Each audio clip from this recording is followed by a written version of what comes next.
মধ্যপ্রাচ্যে ইরান ও যুক্তরাষ্ট্র ইসরায়েল যুদ্ধের উত্তপ্ত পরিস্থিতির প্রেক্ষাপটে দক্ষিণ কোরিয়ার জাহাজ এবং নাগরিকদের নিরাপত্তা নিশ্চিত করতে বিশেষ দূত নিয়োগ দিয়েছে সিওল। কুয়েতে নিযুক্ত দক্ষিণ কোরিয়ার সাবেক রাষ্ট্রদূত চুং বুং হাকে এই বিশেষ ও জরুরি কূটনৈতিক দায়িত্বে তেহরানে পাঠানো হচ্ছে।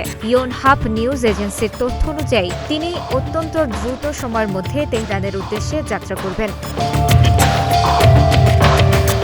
গত শুক্রবার অনুষ্ঠিত কোরিয়ার পররাষ্ট্রমন্ত্রী চো হিয়ন এবং ইরানের পররাষ্ট্রমন্ত্রী আব্বাস আরাকচির মধ্যে একটি গুরুত্বপূর্ণ ফোনালাপ অনুষ্ঠিত হয়। এর ঠিক একদিন পরেই চোং এর নিয়োগের বিষয়টি আনুষ্ঠানিকভাবে ঘোষণা করা হয়।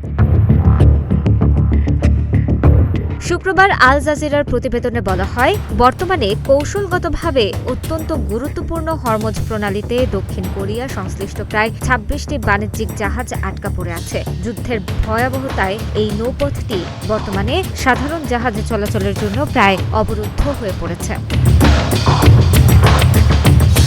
বিশেষ দূত চুং বুং হার প্রধান কাজ হবে ইরানি কর্তৃপক্ষের সাথে সরাসরি সমন্বয় করে এই অবরুদ্ধ জলসীমায় কোরিয়ান জাহাজগুলোর নিরাপদ যাতায়াত এবং সেখানে অবস্থানরত নাগরিকদের সুরক্ষা নিশ্চিত করা। এই কূটনৈতিক পদক্ষেপটি মূলত মধ্যপ্রাচ্যের চলমান সংঘাতের মাঝে দক্ষিণ কোরিয়ার অর্থনৈতিক স্বার্থ ও জানমালের নিরাপত্তা বজায় রাখার একটি সময়োপযোগী ও বলিষ্ঠ উদ্যোগ। এই সংকটে আন্তর্জাতিক মহলের নজর এখন দক্ষিণ কোরিয়ার এই কূটনৈতিক তৎপরতার দিকে।